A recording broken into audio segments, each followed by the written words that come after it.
Bon, que vous êtes directeur adjoint de l'Institut des Relations Internationales et Stratégiques. Voilà. Ouais. Et votre intervention?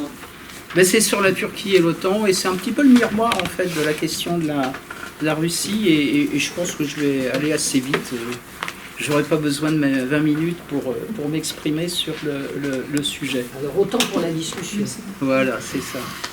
Bon, je pense qu'en fait, c'est très intéressant, j'ai écouté tout ce qui a été dit, je pense que c'est très intéressant parce que ça me confirme un peu dans le fait que la Turquie fait de la géopolitique au sens classique du terme, comme on pouvait le faire dans les théoriciens... fin du 19e. Voilà, c'est ça, dans les théoriciens du fin du 19e, en essayant de maximiser tous ses atouts. Exactement. Et en jouant d'un bras de levier, un coup sur l'un, un coup sur l'autre.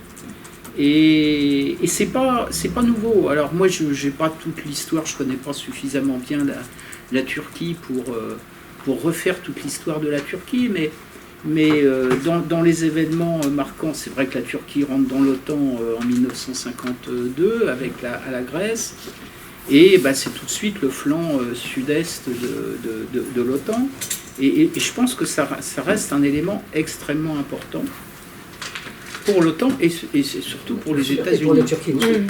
Et pour les États-Unis.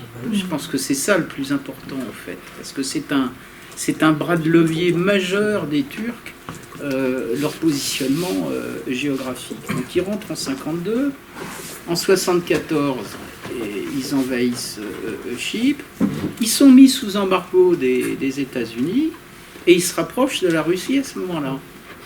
Et quand ils se rapprochent de la Russie, les Américains reviennent et finalement se remettent à signer des accords avec eux.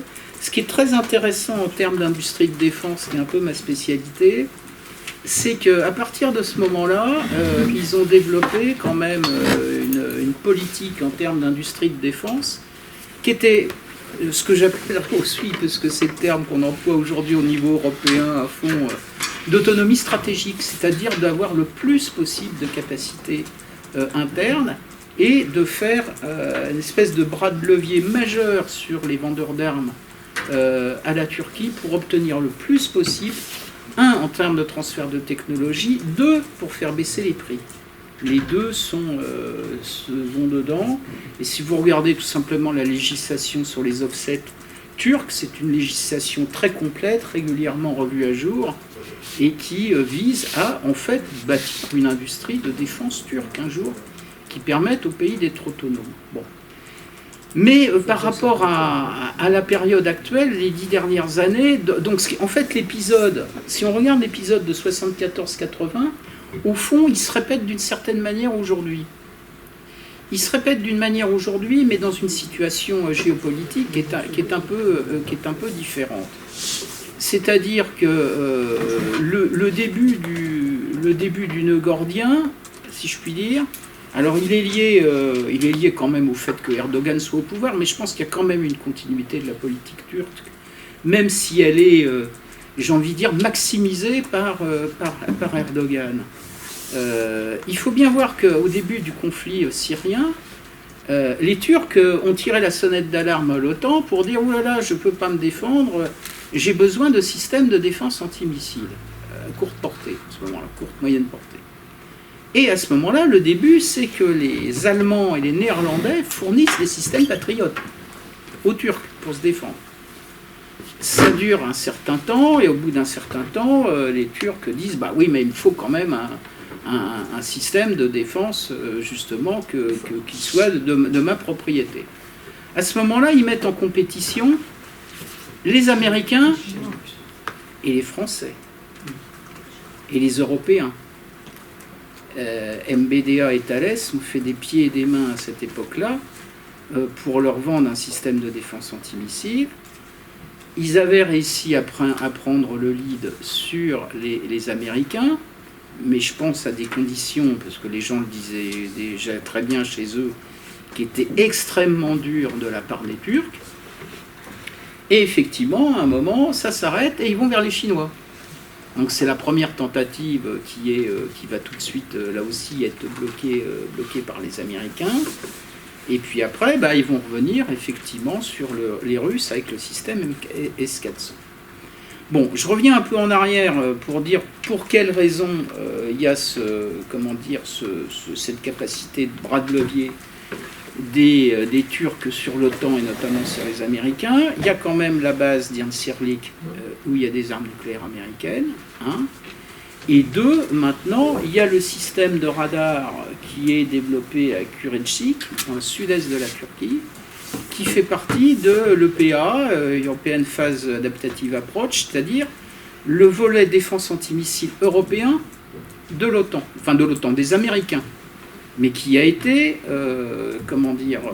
adopté par l'OTAN au milieu des années 2005, et qui est d'ailleurs un des débuts du problème avec les Russes.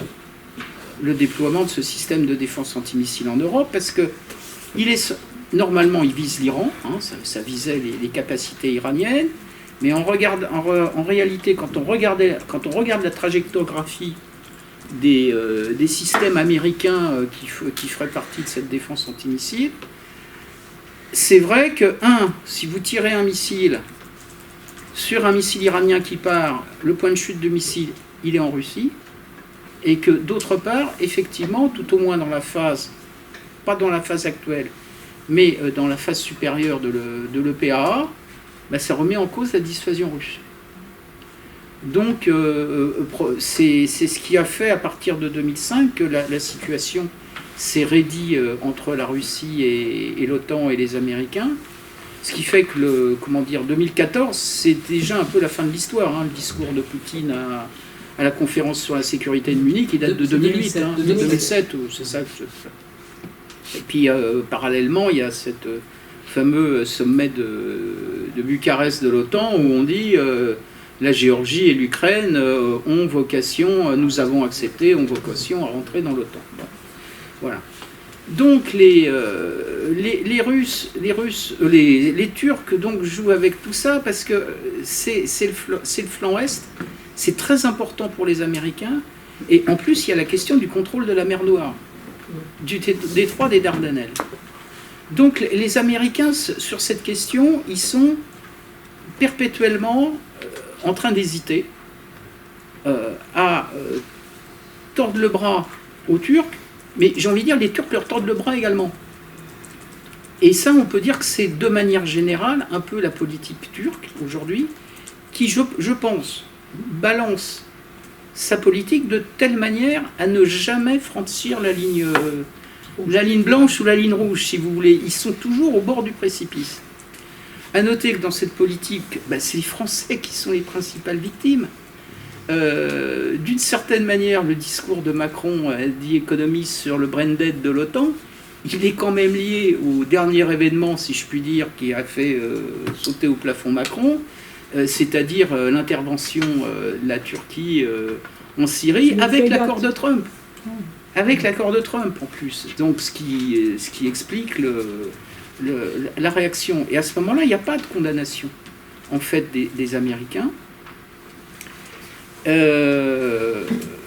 Macron et les Français ont espéré que, parce que tout ça a déclenché le sommet de 2019 de Londres, où il est décidé qu'il y a un groupe des experts, un groupe de réflexion qui doit réfléchir à l'avenir de l'OTAN. Donc dans l'idée française, c'était rappeler la cohésion de l'OTAN. Et rappeler la cohésion de l'OTAN, c'est en fait faire que les Turcs arrêtent d'avoir des positions qui sont contre les intérêts d'un certain nombre d'autres pays, et notamment des Français. Et quand on regarde le groupe des experts, le rapport du groupe des experts qui a été publié en décembre l'année dernière, c'est très...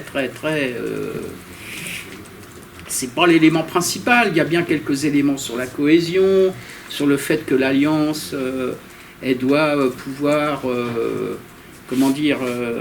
adopter des décisions, pas tout le temps être bloqué, parce qu'il faut savoir que les Turcs bloquent pas mal de décisions à l'OTAN, et notamment il faut bien voir, et ça c'est un peu la création qui est un point noir et un point faible pour les Européens, c'est-à-dire qu'on a accepté, quand on a mis en place la politique de sécurité et de défense commune, que pour les opérations les plus importantes, on fasse appel aux moyens de planification de l'OTAN. Et pour pouvoir faire appel aux moyens de planification de l'OTAN, ce qu'on appelle les accords Berlin+, il faut les accords des Turcs. Et en fait, on sait très bien que les Turcs le comptent toujours. Donc c'est un problème pour l'Union européenne. Je vous passe, je ne connais pas tout, mais on m'a raconté qu'il y avait une opération de police de l'Union européenne en Afghanistan qui était prévue, mais il fallait la protection de l'OTAN, et les Turcs disaient « non, on ne veut pas que l'OTAN… Et comme ça fonctionne au consensus, l'OTAN, ça faisait blocage. Alors aujourd'hui, j'avoue que sur le décryptage, est-ce que les S-400 seront déployés ou utilisés ou non, je pense effectivement qu'ils risquent de rester dans les boîtes. Et toute la question, quand on connaît les Turcs, c'est qu'est-ce qu'ils vont obtenir en échange. Voilà. Qu'est-ce qu'ils vont obtenir en contrepartie? Alors a priori, je ne sais pas s'ils ont payé quand même, puisqu'ils les ont reçus, les F-400. Je ne sais pas s'ils les ont payés aux Russes, mais ça c'est une question. Ils disent les avoir payés. Oui, ils disent les avoir payés. Ils sont en Turquie. Ben oui, et ça a quand même un coût. Alors il y a un épisode qui est très intéressant et qui moi m'amuse un peu quand je le regarde, c'est que les Américains ont dit ah mais on vous vendra plus de F-35 puisque vous avez acheté des S-400. Mais je ne crois pas que les Turcs ils veulent les F-35, tout simplement parce qu'ils n'ont pas les moyens de les payer. Et ça date pas d'hier, parce que même quand la situation économique turque était bonne, on avait regardé très attentivement, on avait fait une étude sur le sujet, le budget de la défense turque, je ne vois pas comment ils peuvent payer 100 F-35. C'est impossible. Enfin, je veux dire, il faut bien voir que les Américains, faut bien voir que les Britanniques aujourd'hui, normalement ils en achètent 138, ils en achèteront jamais 138. Les Britanniques n'ont pas les moyens de payer les F-35. Je ne vois pas comment les Turcs… Il n'y avait pas que le paiement, il y avait aussi un programme de développement ensemble. Non, mais d'accord, c'est une perte sèche pour les Turcs. Ils n'ont pas les moyens de payer les F-35. Non, mais ça c'est un autre problème, si vous voulez, parce que ils n'ont pas les moyens, mais le fait est que eux-mêmes reconnaissent que le fait de ne pas recevoir les F-35 condamne leur aviation à être obsolète. C'est pour ça qu'ils sont en train de demander des F-16. Mais les F-16, mais ils auraient voulu les F-35. Après, on ne sait pas comment ils s'arrangent.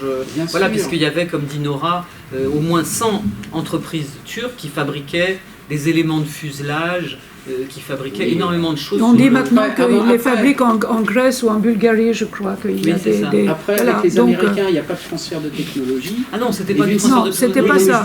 C'était des petits trucs. Non, mais justement, je ne suis pas sûr que ça satisfasse les intérêts des Turcs, parce qu'il n'y a pas de transfert de technologie derrière. Mais il y a personne ne fait de transfert de technologie. Les Russes non plus. Les Turcs n'ont pas arrêté de dire nous, on choisit les S-400 parce que les Russes acceptent de nous faire du transfert de technologie. Jamais de la vie. Voyons, les Russes ne vont pas aller donner à un pays de l'OTAN les secrets de fabrication de leur S-400. Pas du tout. Non. Il y a les deux.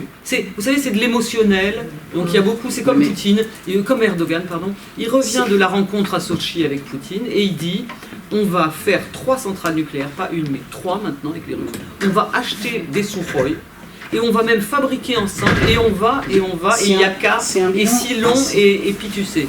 C'est un bilan tout avantage. En fait, là, il pourrait y avoir un intérêt à vendre des F-400, mais si les S-400 sont câblés avec le système otanien, parce que là, ça pompe. Ça. Bah oui. Mais comme l'OTAN ne l'acceptera pas… Mais je veux dire, quel pays, monsieur, quel pays, allez, dites-moi, quel pays a un système de défense antimissile qui est un cocktail mitigé? Pour qu'un pays soit efficace, pour qu'une défense soit efficace, il faut qu'elle soit intégrée, homogène. C'est pas possible de… Oui, Ahmed.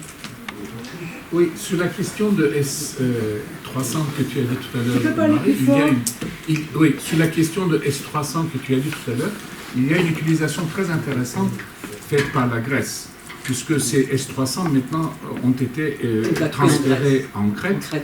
Et chaque fois qu'il y a des manœuvres de l'OTAN, les S300 sont utilisés comme des moyens de simulation des attaques.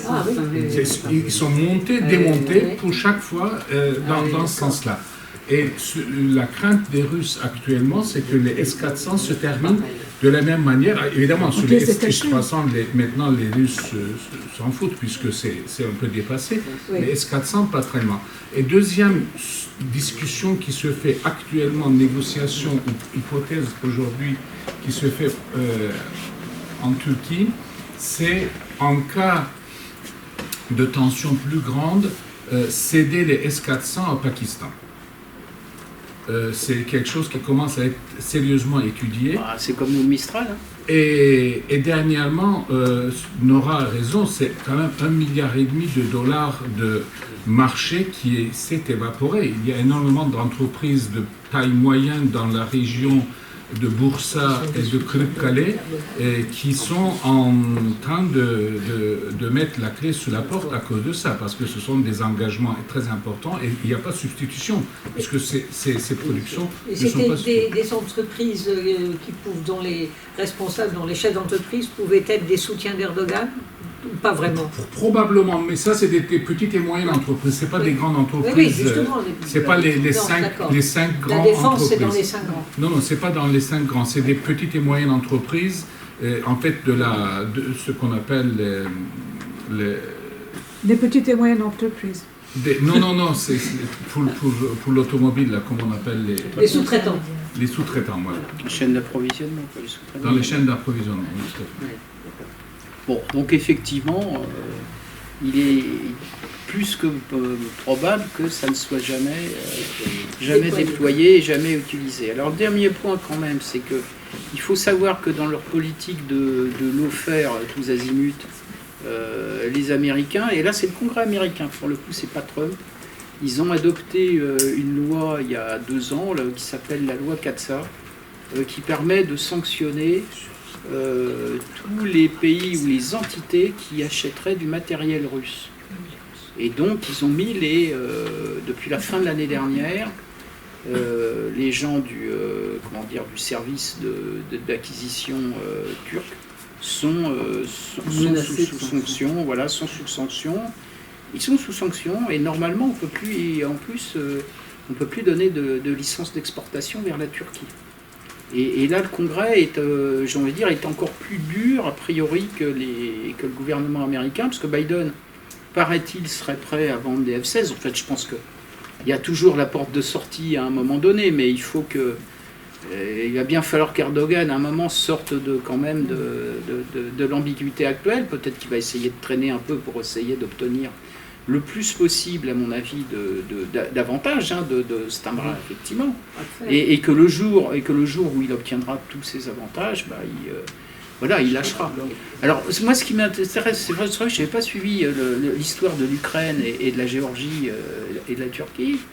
Et je trouve ça assez étonnant, mais je pense que ça fait partie justement de la politique de balance, de balance. Et on se dit, je tords le bras à ce niveau-là, mais en revanche, je suis extrêmement positif à ce niveau-là. Ce qui peut en plus lui rallier le soutien des pays d'Europe du Nord et d'Europe centrale au niveau de l'OTAN, ce qui peut toujours être utile, notamment vis-à-vis des Français, par exemple. C'est une question d'équilibre.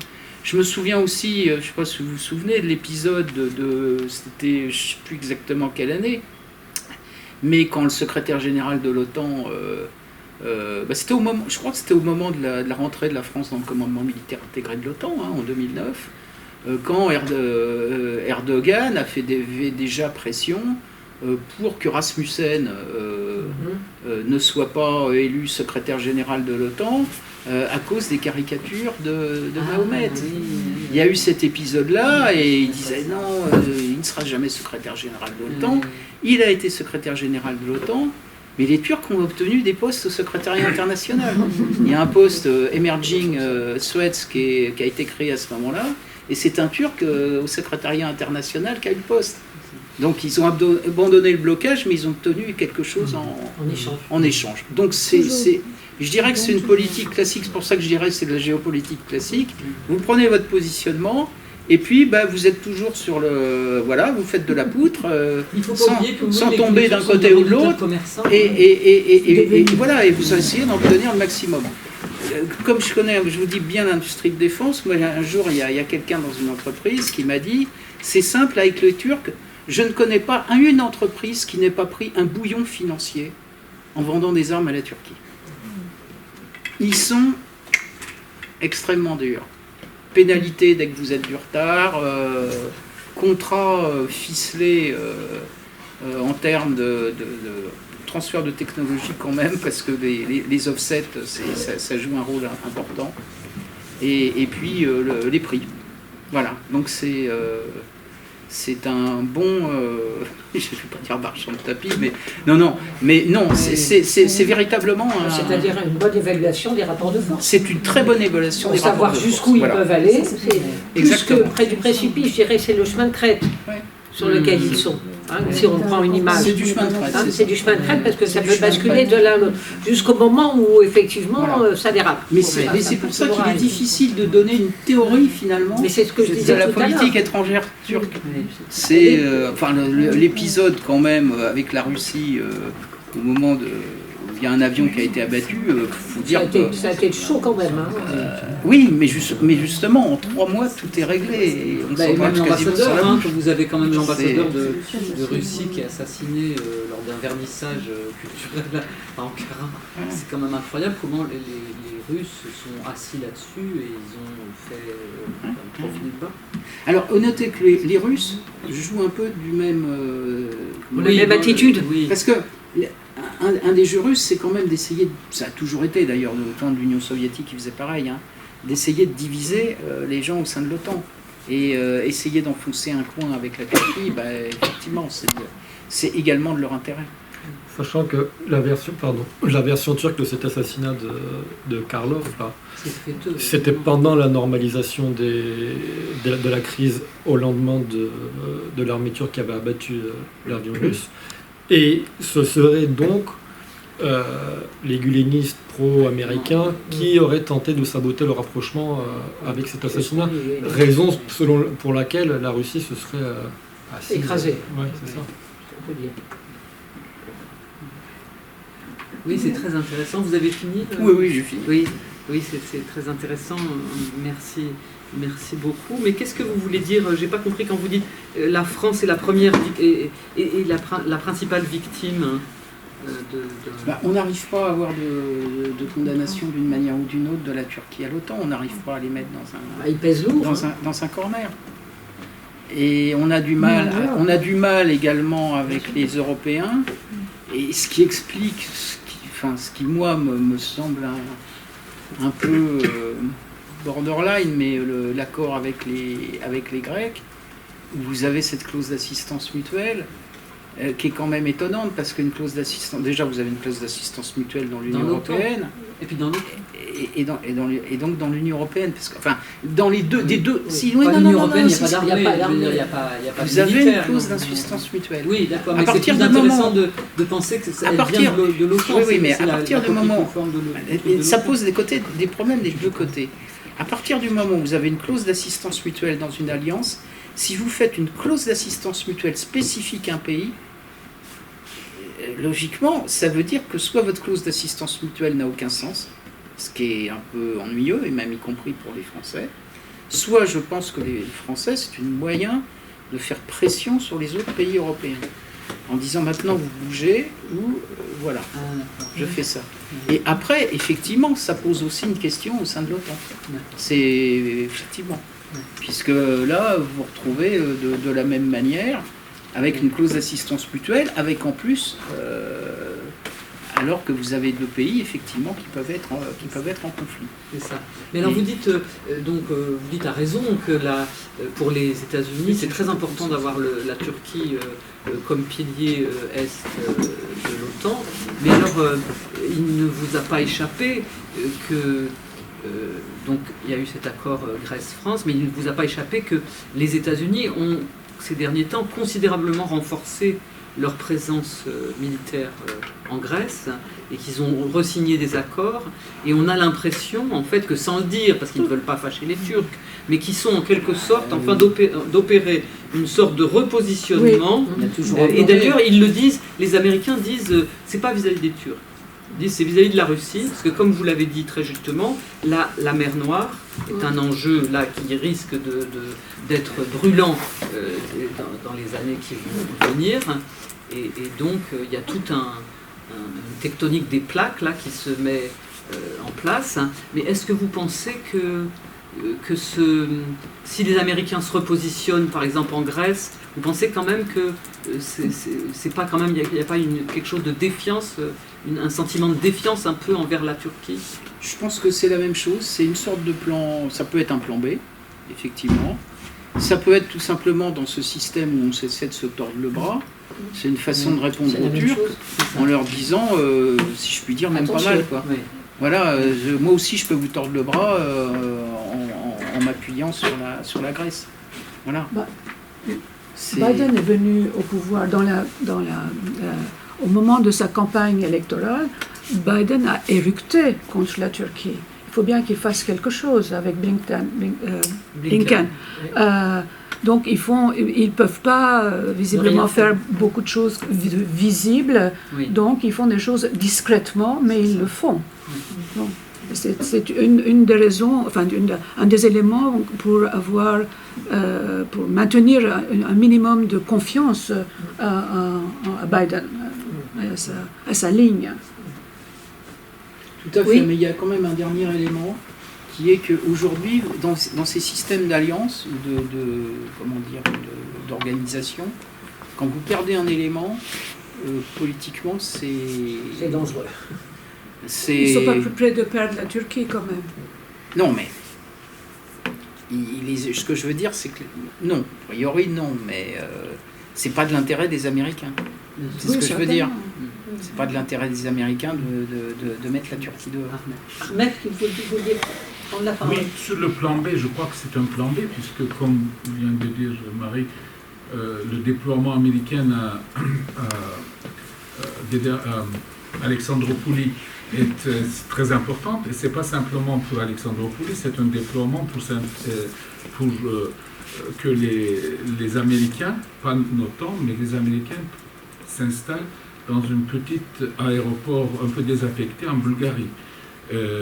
Et c'est le transfert vers cet aéroport qui se fait à partir d'Alexandroupoli, d'une part. Et deuxièmement, d'après certaines informations, une partie des têtes missiles nucléaires déployées à Incirlik sont déjà redéployées en Crète. Ah oui, d'accord. Donc, ce qui atténuerait le poids de ce... Oui, la Crète, de toute façon, veut prendre la place de Incirlik. D'accord. Les Grecs voudraient vraiment fonder pied et main pour que la Crète se substitue à Incirlik, évidemment. Et puis, évidemment, il y a l'autre négociation, c'est que la Turquie met son veto pour l'adhésion de Chypre à l'OTAN, en contrepartie. C'est une pression importante de l'autre côté.